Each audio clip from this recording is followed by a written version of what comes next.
Hello, my name is Andy Fry and welcome to the second in a series of online webinars that focuses on the political governance role of Fire and Rescue Authority members. In the first webinar, we really set the scene for the others by providing a fairly high-level overview of your role as Fire and Rescue Authority members. In this session, we're going to build on that by zooming in on a specific aspect of the role that involves providing oversight of the performance of your fire and rescue services.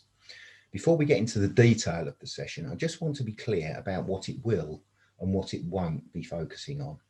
So what we're not going to be doing is looking at the role of those responsible for overseeing the performance of fire and rescue authorities, i.e. those who are charged with holding elected representatives to account. And I'm thinking in particular here of overview and scrutiny committees in county council and unitary authority FRAs, where an overview and scrutiny committee holds the political executive, the cabinet, to account. Nor are we going to be exploring the role of police, fire and crime panels that exist in areas where PFCC style fire and rescue authorities are in place. What we are going to be looking at, however, is the role of elected members who have direct responsibility for overseeing the performance of fire and rescue services, i.e. those of you who are responsible for holding senior officers to account. And therefore, we're going to think from the perspective of combined fire authority members, metropolitan fire authority members, cabinet members within county council and unitary authorities who hold portfolio responsibility for the fire and rescue service, police, fire and crime commissioners, and finally mayors who have governance responsibility for the fire and rescue service in a number of parts of the country. In terms of what we're going to try and achieve during the course of the webinar, well, the overall purpose of the session is to provide what we hope will be a really useful insight into how you as FRA members can lead the process of achieving continuous improvement by engaging in effective performance oversight. In terms of the specific content, the session will divide into two parts. In part one, we'll take a look at the theory of good governance and the role of effective performance oversight in applying that. Specifically, we're going to have a look at the purpose of good governance in public sector organisations, the primary governance responsibilities that you have as FRA members, the principles of good governance and the role of senior officers in supporting you to apply those principles, the role that overview and scrutiny have in combination to the process of effective performance oversight. And then we're going to move into part two, which is all about the practical application of effective performance oversight to support good governance of your fire and rescue services. We're going to have a look at the organisational conditions that good practice would suggest support effective performance oversight. We're going to look specifically at how performance oversight can be applied to each of the principles of good governance that we looked at earlier in the session.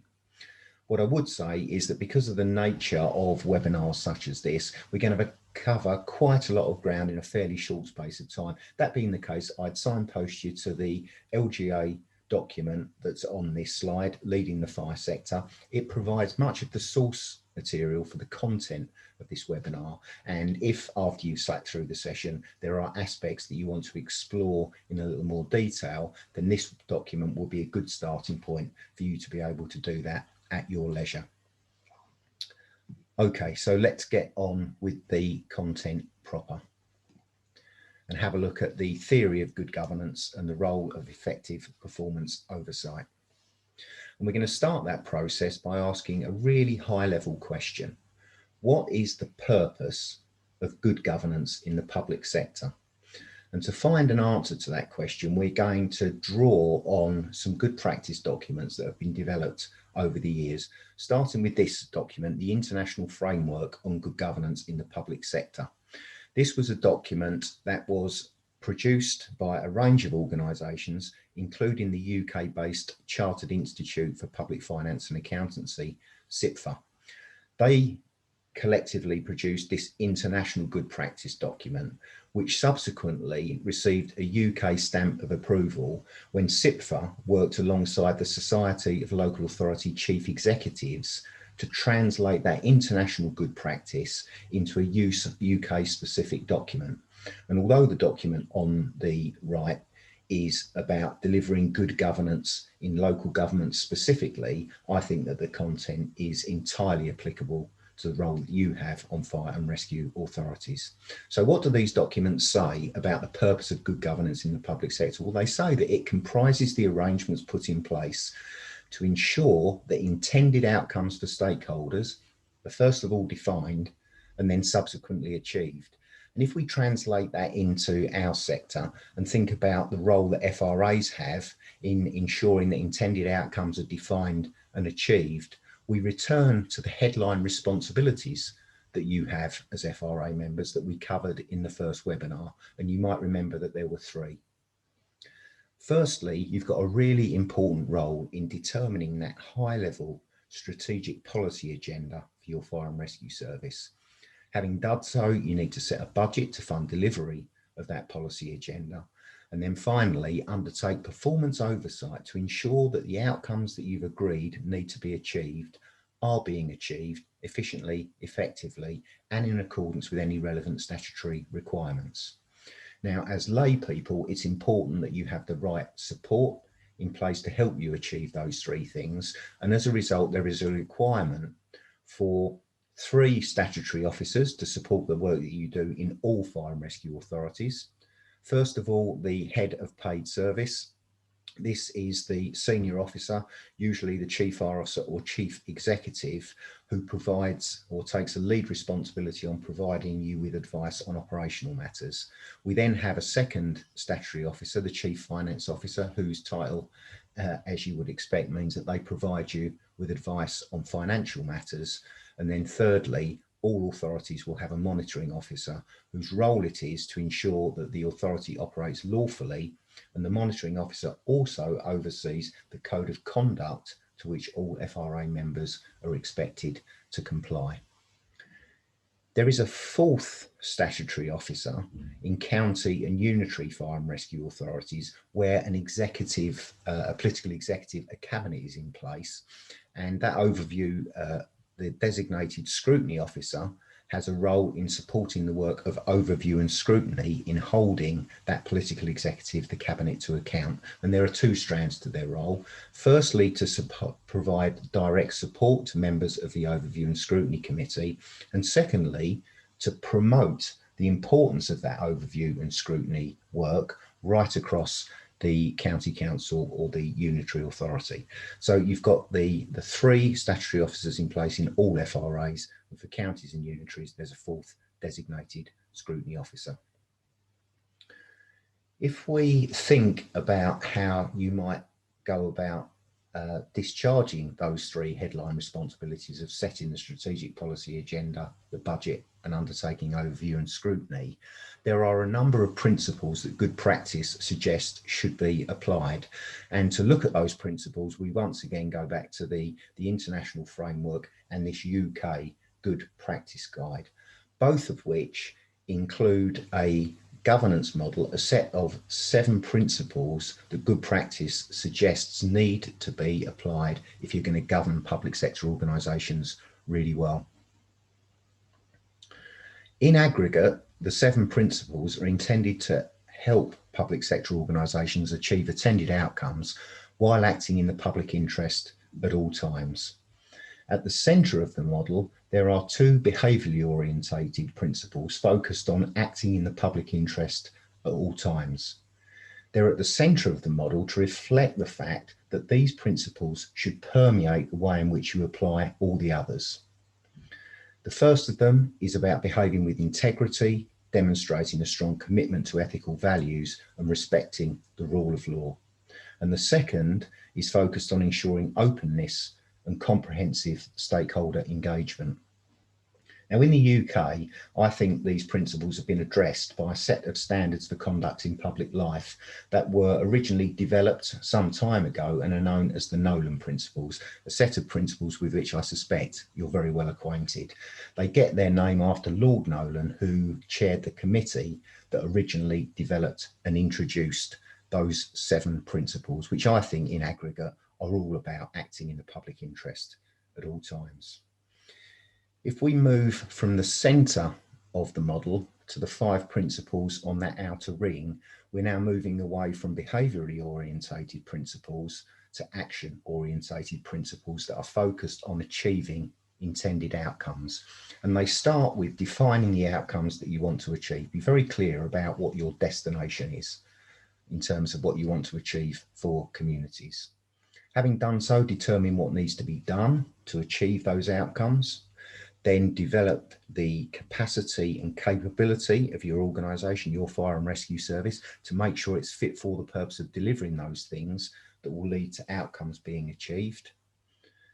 There's a principle that's about managing risk and performance. So the risks, the kind of things that could happen that could knock you off course and prevent you from realising your aspirations, and also overseeing performance to make sure that the direction of travel is consistent with expectations and will lead to you achieving the outcomes that you agreed right at the beginning of this process. And then finally, report on what you've done in a really honest, open, robust and transparent way. The arrows on that outer ring of the model are intended to illustrate that this is a cyclical process that should lead to continuous improvement by public sector organisations deciding what they want to achieve, how they're going to achieve it, managing the process of delivering what they need to do, reporting on what they've achieved, and then reflecting on that cycle before deciding what they're going to do next. And if those principles are adhered to, and if they are delivered well, then what you will end up with is a cycle of continuous improvement.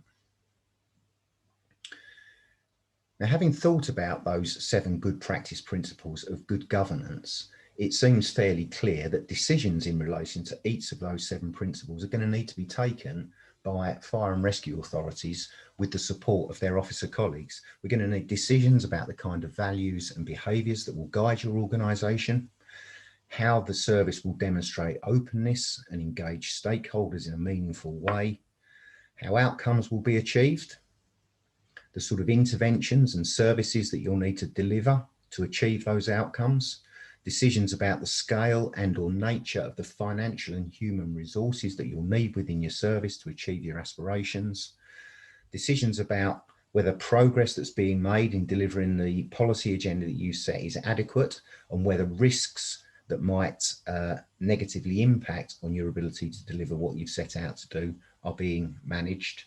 And then finally, decisions on what will be reported to the public to ensure you're being transparent and practicing accountability. And I think the process of taking really good quality decisions in each of those 7 areas really brings to the fore the important relationship, the professional partnership that needs to exist between the political leadership provided by you as Fire and Rescue Authority members and the professional operational leadership provided by your senior officer colleagues. And in the next few slides, I'm going to attempt to illustrate how I think that relationship works in theory. At the top of the model, we've got the fire authority, the political body corporate that's responsible for those 3 things: the strategic policy direction, setting the budget and scrutinising performance to make sure the things that should be achieved are being achieved. The capacity for delivering the policy agenda sits within the fire and rescue service itself. That's where all the frontline and support staff are who are employed by you to deliver fire and rescue services. And then at the interface between the 2 is your senior officer team, including those statutory officers that we mentioned earlier. Now, at the start of the cycle, your senior officer colleagues will use all their professional experience and expertise to provide you with advice and information so that you can take important decisions about the policy direction that you're going to set and the budget that will fund its delivery from as well-informed a position as possible. Having taken those decisions that are reserved to you by the constitution of the authority, you then pass the baton to your senior officer colleagues who will again engage their experience and expertise to lead on the process of implementing your policy framework. Having started the process of implementation, really important that they gather intelligence and information about how things are going before reporting that intelligence back to you in the form of professional advice and information, and in doing so enable you to carry out scrutiny activity, etc., and judgments from a well-informed position on how well things are going, whether you continue with the direction that you're travelling, whether there's a need to take corrective action and so on, so that you maintain a focus on achieving the policy agenda that you set out at the start of the process. And so we go round the cycle again. Once again, a cyclical process, which if done well and at the centre has got a really good professional relationship between members on the fire authority and officers, will lead to continuous improvement in the performance of your fire and rescue services. So in terms of that relationship, it is centrally important. I think it needs to feel like a professional partnership that's characterised by openness, honesty, mutual respect and high levels of trust, but it must also include a degree of constructive challenge. Critical friendship is essential in securing assurance, and I'm talking about critical friendship provided by you to your senior officer colleagues on behalf of those who have elected you, to secure assurance regarding, first of all, the veracity of the advice and information that's provided to you by your officers, the quality and the focus of the delegated decisions that they take, and then finally, the progress that's being made in delivering that policy agenda that you set on behalf of the residents and businesses in your area. And this aspect of your role, the need for you to hold officers to account, not only really important, but also captured in the National Framework document, which says, as this slide confirms, that each FRA must hold this person, the Chief Fire Officer, to account for the exercise of their functions and the functions of persons under their direction and control. And when I talk here about the role that you have as critical friends to your officer colleagues, I draw what I think is a really important distinction between assurance and reassurance. And in simple terms, I would define reassurance as a sense that you get when someone you trust tells you everything's fine. Very reassuring. That's what reassurance is all about. Assurance, however, I think in this context is quite a different thing. And it's when someone who preferably you know very well and you trust as a professional partner tells you what's happening. They show you evidence to demonstrate what's happening. You then ask probing questions that explore and constructively challenge the evidence with which you've been presented before judging for yourself if everything is fine. Now, both reassurance and assurance give you that sense that everything is as it should be. But in terms of your governance role, the role that you have as critical friends, then you really are seeking assurance rather than reassurance. And if you look back in history, you'll find that it's littered with examples of people in senior leadership positions mistaking reassurance for assurance and subsequently paying a fairly significant price for having done so. So this concept of assurance sits at the very heart of your role in performance oversight. And I think in many ways, in a nutshell, effective oversight of fire and rescue service performance is all about you as FRA members securing that assurance that the right outcomes are being achieved efficiently, effectively, on time, and in accordance with any relevant statutory requirements. That then leads to the question, so how do FRA members go about achieving that within the context of their own fire and rescue services? So there we are. FRA members need to secure assurance that the right outcomes are being achieved efficiently, effectively, on time, and in accordance with statutory requirements. How do you go about doing that? Well, a useful place to look is in the statutory guidance that the Ministry of Housing, Communities and Local Government, MHCLG, has produced for overview and scrutiny in local and combined authorities. Once again, whilst this is focused on local authorities, I think the content is very relevant to the performance oversight role that you have as FRA members. And in the document, they advocate a twin track approach to securing assurance about the performance of public sector organisations, which includes both overview and scrutiny. And there is an important distinction between overview and scrutiny in that overview focuses on the development of policy. In other words, the process of planning where you want your public sector organisation, your fire and rescue service to get to. Scrutiny, on the other hand, looks much more at decisions that have either been made, so reflecting on how successful they've been, or are about to be made to assess the fitness for purpose of decisions in either of those contexts. When it comes to scrutiny that looks at decisions that are about to be made, the question is really, is this the right route to take to get to the destination that has been set? When we look at reflecting on decisions that have previously been taken to see how effective they've been, we're much more focused on how the journey has gone so far. And it's a really important part of securing assurance about performance. It gives you the opportunity to look in the rearview mirror and confirm either whether everything's gone according to plan, in a nice straight line, no bumps in the road, no unanticipated events that knocked you off track and so on. Or alternatively, when you look in the mirror, is there the opportunity to learn from some aspects of what you were trying to do not having gone as well as you would have wanted them to? So in order to secure assurance, you do need to properly balance your effort across overview, planning where you want to get to, and scrutiny, looking at the quality of decisions that are about to be taken, how successful those decisions are likely to be, and also reflecting on whether decisions that have previously been taken were the right decisions and have got you to the right place. So that brings us to the end of the first part, the theory orientated part of the webinar.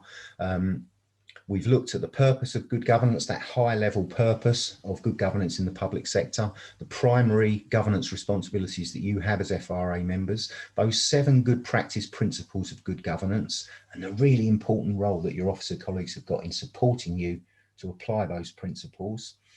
And then finishing with a look at the role of both overview and scrutiny in combination to help you secure assurance about the performance of your fire and rescue service.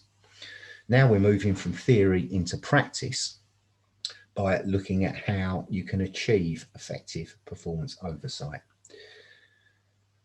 2 areas to look at here. The first is, how should you approach overview and scrutiny as FRA members?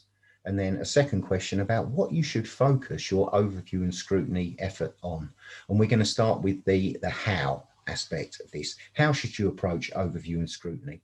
Well, in the Leading the Fire Sector document that I pointed you towards earlier in the section, there are 6 what are described as conditions required for a effective performance oversight, and there they are. We're just going to spend a few minutes looking at each of them in turn and the ingredients that might produce or deal with those 6 conditions in practice. So starting first of all with responsibility for performance oversight being clearly assigned.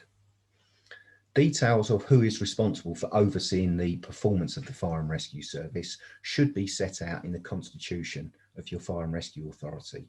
Now, under normal circumstances, in a Police, Fire and Crime Commissioner FRA, it will be the PFCC.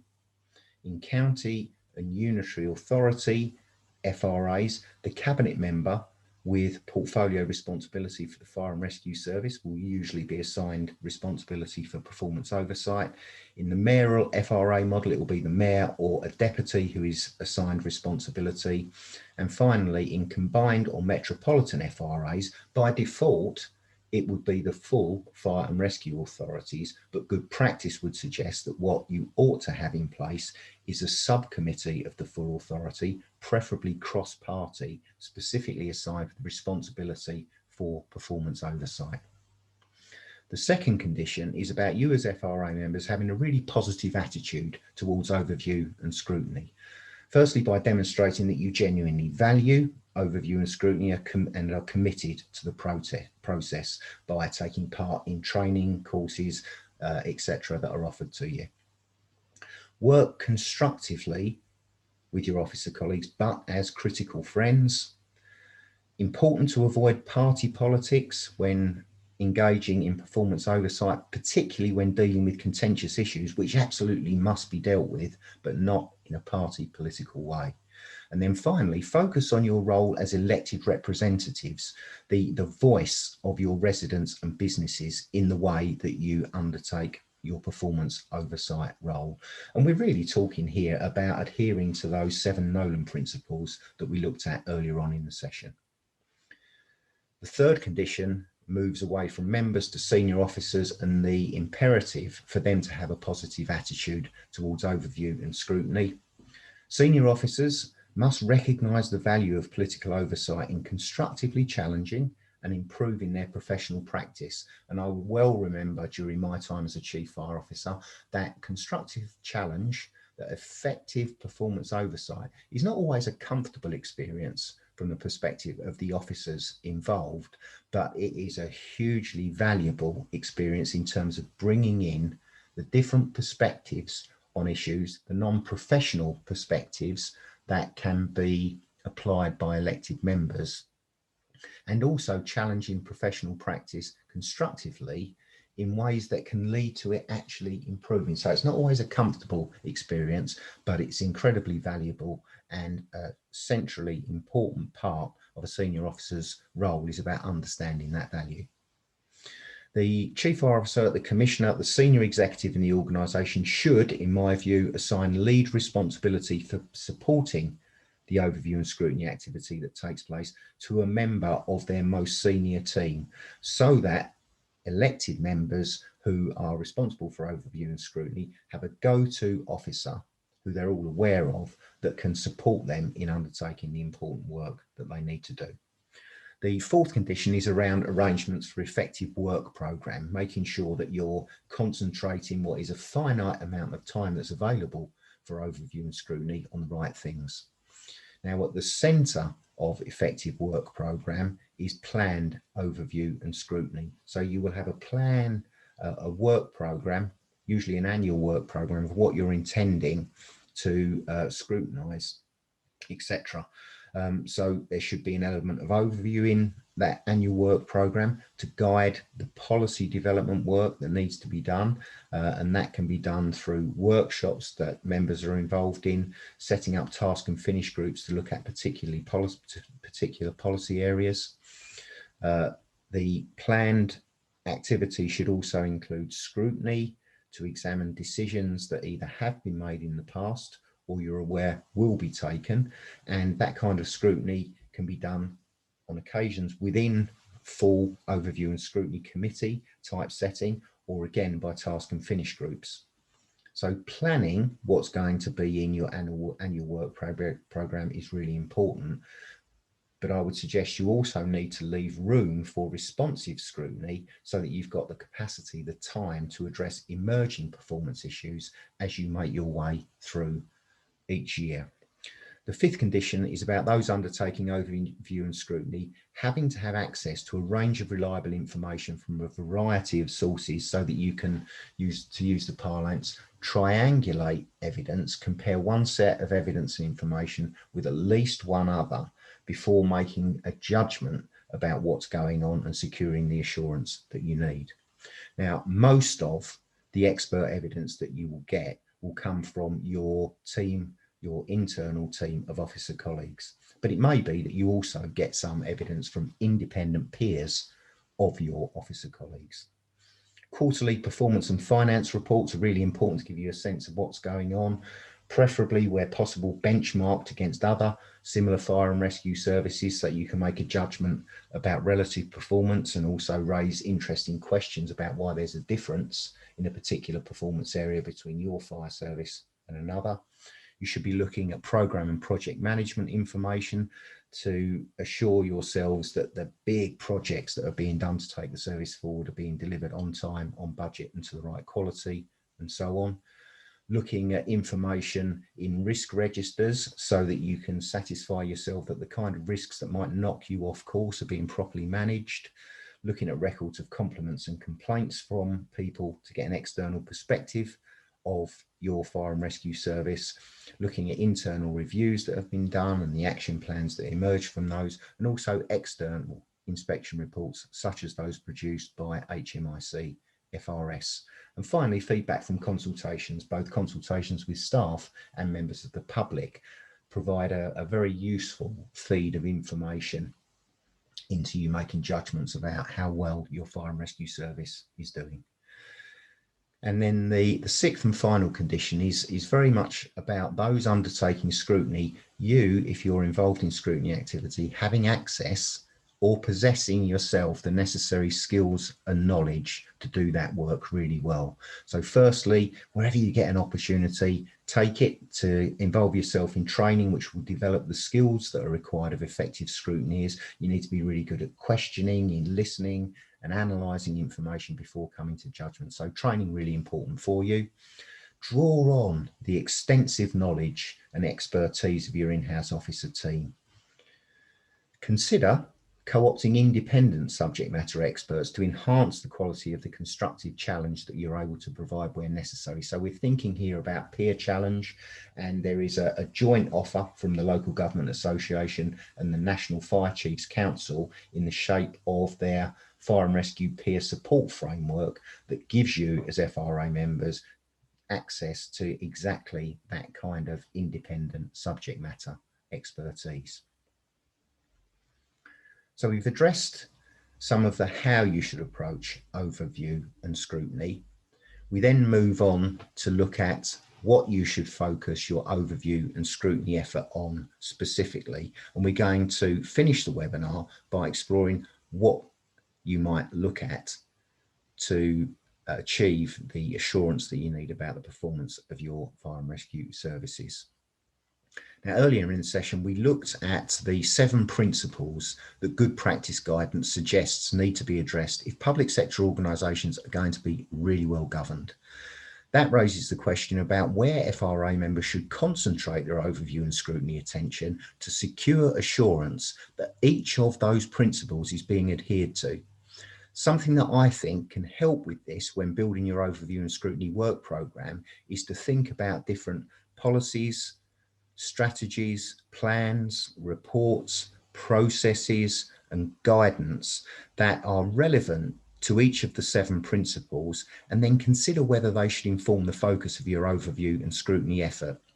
For FRA members who have a lead responsibility for overview and scrutiny, I would highly recommend that this is an exercise that you should go through with your officer colleagues when building your annual performance oversight work programme.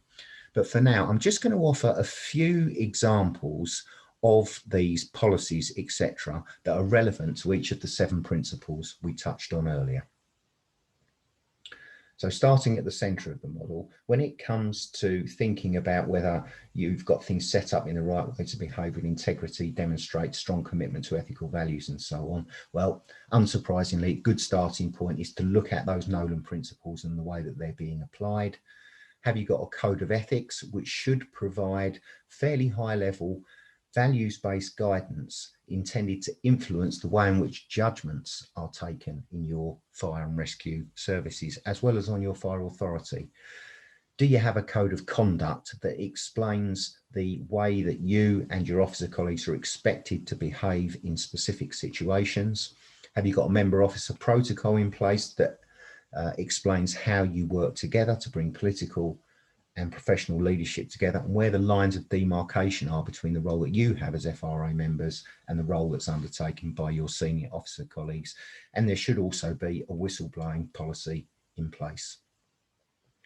Moving to the next principle, that's about being open and engaging with stakeholders. Once again, the Nolan principles should come into play in the way that you think about how well you're doing in this regard. There should be a set of standing orders that guide the way you conduct your business as a fire and rescue authority. There should be a forward plan that outlines details of the important decisions that you're planning to take, which should be published into the public domain. Looking at the Local Authority Transparency Code published by the Department of Communities and Local Government some time ago, that lists specific pieces of information that you should make available as fire and rescue authorities to demonstrate transparency. In terms of the way that you engage with stakeholders, how do you go about consultation? Is your consultation approach consistent with the gunning principles? For example, there are a set of principles which are intended to support good practice in the way that public sector organisations engage with stakeholders. Moving to the principles on the outside of the model, starting with defining the outcomes that you want to achieve. Well, for PFCCs, you'd look in your corporate plan and your fire and rescue plan. For other fire and rescue authorities, you want to look at what it says in your integrated risk management plan about the outcomes that you want to achieve. Moving to what needs to be done to achieve those outcomes. Once again, the corporate plan and the fire and rescue plan ought to include information about that, as should the integrated risk management plan, with an extra level of detail about how you're going to balance service delivery across prevention, protection and response. There should also be an annual delivery plan that outlines in a little more detail what you're going to do in each 12-month period. As far as developing the organisation's capacity and capability to deliver what needs to be done, well, there's two important things here. One is about how you are putting in place and supporting your human resources. So there ought to be a people strategy in place that includes that long list of things and probably several other aspects. And then there's the financial resources. Have you got a medium-term financial plan in place? Does it talk about how you're going to be investing your revenue, how you're going to be achieving efficiency, what level of reserves you hold and for what, and also how you're going to invest in your capital infrastructure to make sure that the things that you want to achieve have got the buildings, the fire engines, the equipment, the IT infrastructure, etc. in place to enable them to happen. And of course, there should be a member development programme in place for Fire and Rescue Authority members so that you're equipped to deliver your governance responsibilities really well. As far as managing risks and performance to ensure outcomes are achieved, well, you should have a performance management framework in place which provides you as FRA members with a really regular and balanced view of performance. So there should be an element within that framework that's focused on what I'm describing here as corporate health. That's really about the health of your workforce and your finances. There should be a second aspect in the framework that's focused on the quality of service delivery. How are services that you are delivering being experienced by your customers? There's a third area that I'm calling priority projects. Are you being provided with information that enables you to keep a handle on how those big ticket projects are going? Are they being delivered on time, to the right quality and within the budget that's been allocated? And then finally, within a properly balanced performance management framework, there should be an element that's focused on corporate risk management. Have you identified and are you managing the kind of risks that could knock you off course and generate business continuity issues? And then the final principle is about reporting on what you've done in a really honest, robust and transparent way. Once again, the local authority transparency code comes into play here. Are you publishing information in a way that's consistent with the code? Are you producing performance reports that are presented in ways and written in language that is accessible to people outside the fire and rescue service so they can make judgments about how well you're doing? And then there is a requirement for you to produce and publish an annual statement of assurance, which is essentially a public declaration on how effectively you're managing your finance, how good your governance arrangements are, and how effective and efficient your operational service delivery is. External audit reports, really important source of information from you, as are reports such as peer challenge reports that can be commissioned by you and will be produced in partnership between the Local Government Association and the National Fire Chiefs Council. And then finally, reports that are produced by Her Majesty's Inspectorate of Constabulary and Fire and Rescue Service. Again, another really important independent view on how well your service is doing. And that brings us to the end of this webinar. I hope you found it useful. As I said, we have covered quite a lot of ground in a fairly short space of time. Do take an opportunity to go back and have a look at the Leading the Fire Sector document if you want to explore any of the material that we've covered in a little bit more time at your leisure. But for now, all that remains for me to do is to thank you very much for taking the time to sit through this session, and to say that I very much look forward to welcoming you to the next. Thank you and goodbye for now.